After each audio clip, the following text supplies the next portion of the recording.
नमस्कार दोस्तों, stock market studies में फिर से एक बार आपको बहुत-बहुत स्वागत है। तो आज मैं फिर से आपके सामने कुछ इम्पोर्टेंस कंपनी का अपडेट लेके आया हूँ और इस वीडियो में आपको बहुत सारे इन्फॉर्मेशन के साथ-साथ कुछ इम्पोर्टेंस टेक्निकल चार्ट पैटर्न्स के बारे में बताऊंगा क्योंकि मार्केट अभी कंटिन्यूअसली करेक्शन मोड में है। तो इस सिचुएशन में मार्केट में क्या हाल होने वाला है, किस तरीके से शेयर के ऊपर ट्रेड किया जाए, किस तरीके से शेयर के ऊपर आपको वॉच करना चाहिए, वो सारे पॉइंट्स मैं आपके साथ शेयर करूंगा। तो वीडियो को लास्ट तक देखिएगा और अभी तक अपने चैनल को सब्सक्राइब नहीं किया तो जरूर कर लीजिएगा कंटिन्यूअसली इन्फॉर्मेशन और अपडेट्स पाने के लिए। इस चैनल को मतलब सब्सक्राइब के साथ साथ बेल आइकन को भी हिट करके ऑल भी कर दीजिएगा। तो चलो देख लेते हैं कौन सा कंपनी है इस वीडियो के अंदर। फर्स्ट जो कंपनी है जिसके बारे में बात करूं उसका नाम है IRCTC। देखिए IRCTC आप सभी जानते हैं इंडियन रेलवे का एक मतलब बोन्स है, क्योंकि इस IRCTC में अगर प्रॉब्लम आए तो ऑनलाइन टिकटिंग बिजनेस ही बंद हो जाएगा, क्योंकि इसका मोनोपोली बिजनेस यही कंपनी एंजॉय करते हैं। आज जितने भी प्लेटफॉर्म के माध्यम से, मान के चलिए मैं एक एग्जांपल दे रहा हूँ, आप गूगल में जाकर सर्च करेंगे, कोई भी ट्रेन आप सर्च करेंगे तो आपको चलो एक बार मैं दिखा ही देता हूँ। देखिए सिर्फ सिर्फ आप ट्रेन टिकट अब लिखेंगे तो देखिए यहाँ पे IRCTC हो गया, आ गया वेबसाइट। उसके साथ बुक देखिए मेक माई ट्रिप ये भी आ गया, गो IBIBO आ गया, साथ ही साथ देखिए कन्फर्म टिकट .com ये भी आ गया, साथ ही साथ इजी माई ट्रिप ये भी आ गया, एक्सी को भी आ गया, रेल यात्रा ये भी आ गया, रेड बस ये भी आ गया। तो इतने सारे कंपनीज आ गए, पेटीएम भी आ गया। देखिए तो इतनी सारे कंपनीज का नाम यहाँ पे देखने को मिल जाते हैं। तो आपको क्या लग रहा है ये सारे कंपनी अलग अलग करके बिजनेस कर रहे हैं? हाँ, बिजनेस तो अलग अलग कंपनी कर रहे हैं। डायरेक्टली कोई भी कंपनी के साइट से जाकर अगर आप टिकट परचेज करेंगे तो डायरेक्टली एक कमीशन आपको IRCTC को देना पड़ेगा। मतलब आप कमीशन नहीं देंगे, आपका जो चार्जेस कट होगा उसके कमीशन डायरेक्टली आपको IRCTC को देना पड़ेगा, क्योंकि जो मेन आपको जो थीम दिखेगा वो IRCTC में ही आपको दिखेगा। तो मेन जो बिजनेस कर रहा है वो IRCTC कर रहा है। तो ई टिकटिंग का जो बिजनेस है वो डायरेक्टली IRCTC को मिलता है। तो ये सारी चीज दिखाने का मेन मकसद क्या है? देखिए टिकट बिजनेस के साथ साथ कंपनी का जो और एक बिजनेस है वो है कैटरिंग का। इस दोनों बिजनेस में कंपनी का सबसे ज्यादा रेवेन्यू जनरेट होते हैं और कंपनी कैटरिंग बिजनेस को आगे बढ़ाने के लिए कंपनी एक नया प्लान भी सोचा है।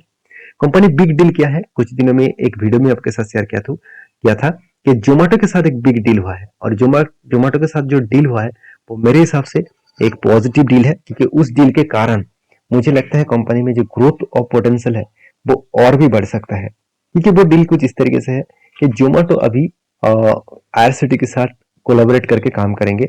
जोमेटो भी अभी आज IRCTC को फूड डिलीवरी करेंगे। तो यहाँ पे आप कहेंगे सर खुद का अगर कैटरिंग का बिजनेस है तो जोमेटो को लेने का क्या जरूरत है? देखिए जरूरत है। मान के चलिए कुछ जगह पे आपको कुछ देखिए गाड़ी में बहुत सारे पैसेंजर है, उसको अलग अलग खाने पीने का ऑर्डर वो कर सकते हैं। तो ट्रेन में तो सारी चीज खाना बना ही नहीं जा सकता ना। तो मान के चलिए किसी को कुछ नया कुछ स्पाइसी फूड खाने का मन कर रहा है तो वो खाने के लिए ऑर्डर तो करेंगे, तो कहाँ से करेंगे? तो वो ट्रेन में तो जो पार्सल डब्बा है, जो मतलब जो पार्सल डब्बा नहीं जहाँ पे कुकिंग किया जाता है और डिस्ट्रीब्यूशन भी किया जाता है, उस डब्बे से कोई भी खाना आप ऑर्डर करेंगे तो आपको मिल जाएगा, ये बात सही है। मगर आप स्पेशली कुछ प्रोडक्ट को खाना चाहते हैं तो वो प्रोडक्ट आपको नहीं मिलेगा जब तक आपका डेस्टिनेशन नहीं आ जाते। वहां पे उतर के आपको कोई भी रेस्टोरेंट में जाकर खाना खाना पड़ेगा। तो कंपनी क्या कर रहा है, कंपनी जोमेटो के साथ डील कर रहा है। अभी देखिए मान के चलिए कोई भी एक यहाँ पे कोई भी एक स्टेशन है, उस स्टेशन आने से पहले किसी व्यक्ति ने अगर IRCTC के माध्यम से कोई भी खाना ऑर्डर किया ऑनलाइन ऑनलाइन कोई भी खाना ऑर्डर करेंगे तो वो उसको डिलीवरी करने के लिए जोमेटो को बोल देंगे और जोमेटो क्या करेंगे नेक्स्ट ऑफिस में ही उस प्रोडक्ट को वो डिलीवरी कर देंगे ट्रेन के बॉगी में और कस्टमर को। तो इसमें किस दोनों को फायदा होगा, जोमेटो को भी फायदा होगा और IRCTC को भी फायदा होगा, क्योंकि कस्टमर भी खुश। और आप सभी जानते हैं कस्टमर एक बार खुश हो जाए तो वो हमेशा उसको एक अलग सा फीडबैक देते हैं और जहाँ पे बाकी लोगों भी उस फीडबैक को लेने के लिए उस प्रोडक्ट को यूज करते हैं।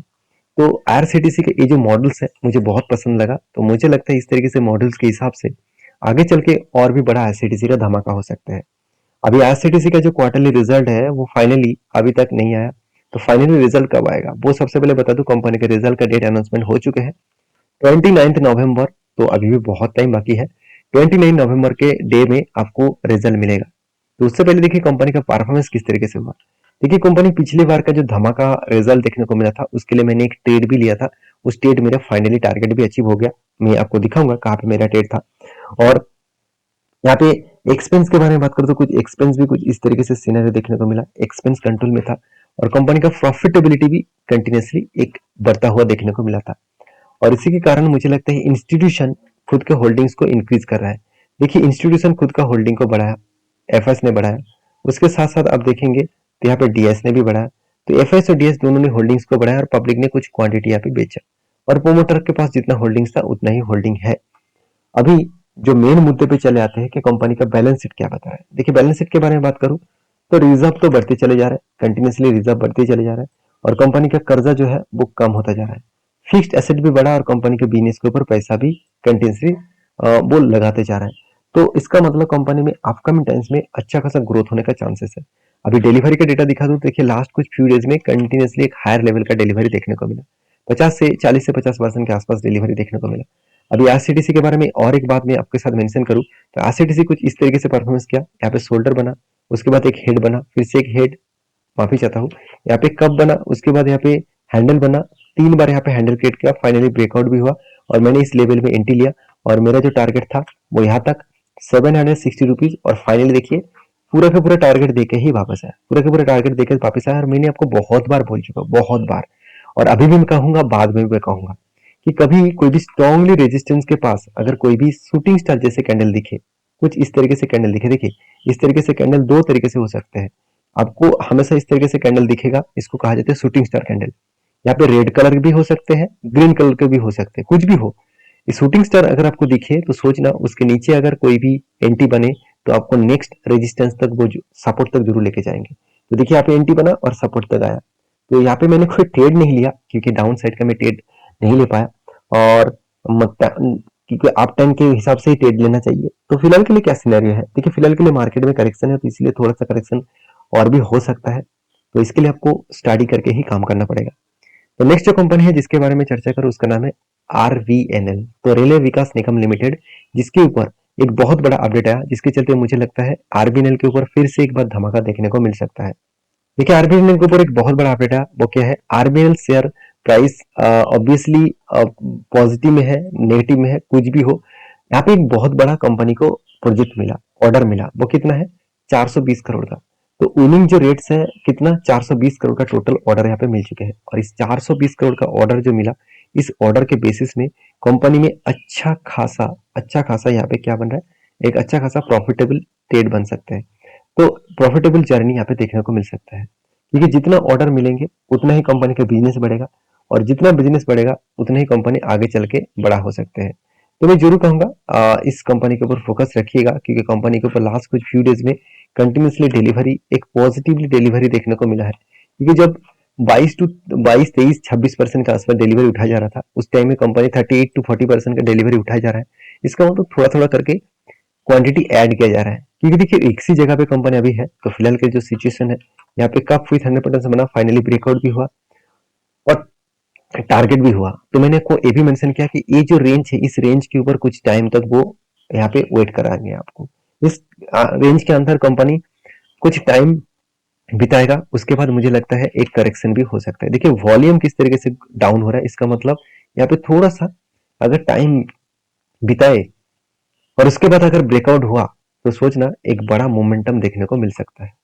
तो आरबीएनएल के ऊपर सिर्फ एक ही बात कहूंगा, कंपनी का जो क्वार्टरली रिजल्ट है वो फाइनली नहीं आया, क्वार्टरली रिजल्ट कब आएगा वो भी मैं आपको दिखा देता हूँ। उसका रिजल्ट का डेट अनाउंसमेंट हो चुके हैं, 9 नवंबर में आपको रिजल्ट मिलेगा। 9 नवंबर, सोचिए 9 नवंबर में आपको रिजल्ट मिलेगा और रिजल्ट जो मिलेगा वो आपको कुछ अलग लेवल का रिजल्ट यहाँ पे मिल सकता है। तो मैं जरूर कहूंगा रिजल्ट आपको अच्छा खासा मिलेगा और रिजल्ट मिलने के बाद आपको इस कंपनी के ऊपर क्या करना चाहिए, कुछ कंपनी के ऊपर डिसीजन आपको जरूर मिलेगा क्योंकि कंपनी का जो रिजल्ट है वो सितंबर में अभी तक फाइनल रिजल्ट नहीं आया। क्वार्टरली पिछली बार का रिजल्ट यहाँ पे शो कर रहा है, तो पिछली बार का रिजल्ट अच्छा हुआ था और प्रॉफिट भी अच्छा खासा देखने को मिला था, ईयर ऑफ ईयर बेसिस को कंपनी बीट किए थे। अभी देखना बाकी है कंपनी का Q2 का रिजल्ट किस तरीके से सबमिट करते हैं। तो कंपनी के एज ए इन्वेस्टर के बारे में बात करो तो देखिए इन्वेस्टर भी थोड़ा थोड़ा करके होल्डिंग्स को इंक्रीज करते जा रहे हैं। इसका मतलब इन्वेस्टर भी इस कंपनी के ऊपर इंटरेस्ट दिखा रहा है क्योंकि जो कंपनी अच्छा खासा रिटर्न भी आपको जनरेट करके दिया, एक साल में 350% के आसपास, 3 साल में 100% के आसपास रिटर्न दिया, तो जो कंपनी आपका फंड 3 गुना कर दिया सिर्फ एक साल में, तो उसके ऊपर तो कुछ ना कुछ बड़ा आपको सोचना चाहिए। हाँ, अभी आप ये कह सकते हैं कि सर फिलहाल के लिए इस सिचुएशन में क्या बाय करना चाहिए? देखिए मैं ज़रूर कहूँगा, कभी ना आपको कभी-कभी आपको होल्ड करना है, कभी-कभी आपको इंतज़ार करना है मौके का। उस मौके का इंतज़ार आपको इसलिए बोल रहा हूँ क्योंकि कंपनी इस जगह पे, यहाँ पे ये जो रेंज क्रिएट हुआ है, इस जगह पे कंपनी ट्रेड करेगा। इसके ऊपर अगर ब्रेकआउट करे तो एक बड़ा धमाका देखने को मिल सकता है। अभी ब्रेकआउट किस तरीके से हो रहा है, वो भी देखना है। वॉल्यूम किस तरीके से हो रहा है, वो भी देखना है। तब कुछ डिसीजन जरूर मैं आपके साथ शेयर करूंगा। फिलहाल के लिए शांति से बैठे रहिए। नेक्स्ट जो कंपनी जिसके बारे में चर्चा करूं उसका नाम है उज्जीवन स्मॉल फाइनेंस बैंक। देखिए उज्जीवन स्मॉल फाइनेंस बैंक के बारे में बात करूं तो इस कंपनी के ऊपर अभी तक फाइनली रिजल्ट नहीं आया और एक रिपोर्ट के माध्यम से बताया जा रहा है कि उज्जीवन स्मॉल फाइनेंस बैंक का रिजल्ट अच्छा खासा यहाँ पे देखने को मिल सकता है, क्योंकि कंपनी का पिछली बार भी जो रिजल्ट हुआ था वो भी अलग लेवल का था। कंटिन्यूसली सेल्स अलग लेवल में इंक्रीजिंग हुआ, तो कंपनी का जो सेल्स है वो बढ़ता हुआ देखने को मिले और इंटरेस्ट भी आपको मतलब ज्यादा से ज्यादा देखने को मिला, क्योंकि कंपनी कर्जा भी ज्यादा उठाया।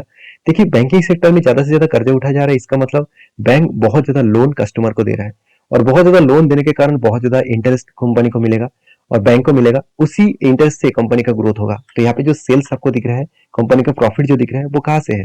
कंपनी का इंटरेस्ट इनकम से ही तो है। कंपनी का इंटरेस्ट जितने इनकम कमाएंगे उतना ही कंपनी का ग्रोथ होगा। और सबसे इंपॉर्टेंट पॉइंट है, कंपनी के एक टाइम 2 से 3% के आसपास कंपनी के एनपीए देखने को मिला था, वो घट के हो चुके कितना 0.06% के आसपास, 0.04% के आसपास। तो यहाँ पे कुछ इस तरीके से सिनेरियो देखने को मिला है। तो मुझे लगता है कुछ इसी तरीके से सिनेरियो के बेसिस में कंपनी के ऊपर ग्रोथ होने का चांसेस भी है। और मैं जरूर कहूंगा एज ए इन्वेस्टर, कंपनी के इन्वेस्टर के बारे में बात करूँ तो प्रोमोटर से लेकर एफएसडीएस पब्लिक के पास अच्छा खासा आपको यहाँ पे धमाका देखने को मिला है। तो मैं यहाँ पे एक पॉइंट जरूर शेयर करूंगा कंपनी के ऊपर, कुछ डेटा के हिसाब से मैं एक पॉइंट आपको जरूर शेयर करूंगा कि प्रोमोटर के बाद एफएसडीएस पब्लिक हर किसी के पास इन्वेस्टमेंट है और हर कोई व्यक्ति इस कंपनी के ऊपर कंटिन्यू करना चाहते हैं। तो आप भी इस कंपनी के ऊपर कुछ अलग लेवल के सोचिए, क्योंकि कंपनी में जब सारे पॉइंट्स कुछ ग्रोथ में है तो उस कंपनी का ग्रोथ होने का चांसेस और भी बढ़ जाते हैं, क्योंकि रिजर्व जो है वो 185 करोड़ से बढ़ के हो चुके 2000 करोड़ के आसपास। तो सोचिए कितना बड़ा यहाँ पे हाई रिजर्व ग्रोथ हो रहा है। कंपनी के फिक्स एसेट भी बढ़ रहा है और उसके साथ साथ कंपनी बिजनेस के ऊपर पैसा भी लगा रहा है। तो जब सब कुछ कुछ पॉजिटिव पॉइंट यहाँ पे दिखेगा तो अच्छा खासा ग्रोथ होने का चांसेस है। एज ए इन्वेस्टर, प्रोमोटर से लेकर एफएसडीएस ने देखिए क्या किया, खुद का होल्डिंग जो है वो थोड़ा सा डीएस एफएस ने बढ़ाया, मगर डीएस ने होल्डिंग्स को कुछ मतलब 50% होल्डिंग्स यहाँ पे बेच दिया।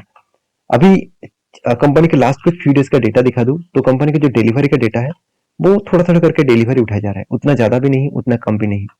अगर इस चीज को मैं एज ए चार्ट पैटर्न के हिसाब से दिखा दूं तो यहाँ पे लंबा सा एक ट्रेड मिला था, यहाँ पे शोल्डर कम हेड बना था, उसके बाद शोल्डर बना, फाइनली ब्रेकआउट भी हुआ और यहाँ पे मेरा टारगेट था, वो टारगेट इजीली अचीव हो चुके हैं। फिलहाल के लिए क्या सिनेरियो है, फिलहाल के लिए थोड़ा सा ऊपर जाने के बाद मैंने आपको ये भी बोला था कि इतने लंबा जाने के होने के बाद यहाँ पे वॉल्यूम क्रिएट किया, उसके बाद ब्रेकआउट किया। इस ब्रेकआउट में कभी भी एंटी मत लेना, एंटी आपको कम मिलेगा। ऊपर जाने के बाद फिर से इसको रिट्रेसमेंट करके यहाँ से कोई ग्रीन कैंडल दिखे और हाई वॉल्यूम के साथ, तो तब भी सोचना यहाँ पे एक बड़ा एंटी मिल सकता है। तो मैं उस डेट के लिए इंतजार कर रहा हूँ, जब फाइनली डेट आ जाएगा तो मैं आपके साथ जरूर शेयर करूंगा। अभी लास्ट जो कंपनी है जिसके बारे में बात करूं आप देखेंगे तो उसका नाम है एचपी अधिसाप लिमिटेड। तो एचपी अधिसाप लिमिटेड जो है वो देखा जाए तो एक अधिसाप इंडस्ट्री से बिलोंग करते हैं, एक केमिकल सेक्टर से बिलोंग करने वाला कंपनी है। तो इसके ऊपर एक बहुत बड़ा अपडेट है, वो है कंपनी का स्प्लिट देने का। कंपनी फाइनली स्प्लिट देने का अनाउंसमेंट कर चुके हैं और एक के बदले आपको 5 से स्प्लिट के हिसाब से देने वाले हैं, और जिसके लिए आपका डेट मेंशन किया गया है 9 नवंबर। तो उससे एक दो दिन पहले आपको शेयर को खरीदारी करना होगा, तभी आपको स्प्लिट मिलेगा। तो प्लीज किसी भी कंपनी के ऊपर बाय सेल करना चाहते हैं तो आपके रिस्क के हिसाब से, आपके मैनेजमेंट के हिसाब से काम करिए। मेरी तरफ से कोई भी बाय एंड सेल का रिकमेंडेशन नहीं होता है, मेरी तरफ से सिर्फ आप सीखिए उसके बाद काम करिए। तो मिलते हैं नेक्स्ट वीडियो में, तब तक के लिए अच्छे से रहिए, अपने ख्याल रखिए, धन्यवाद।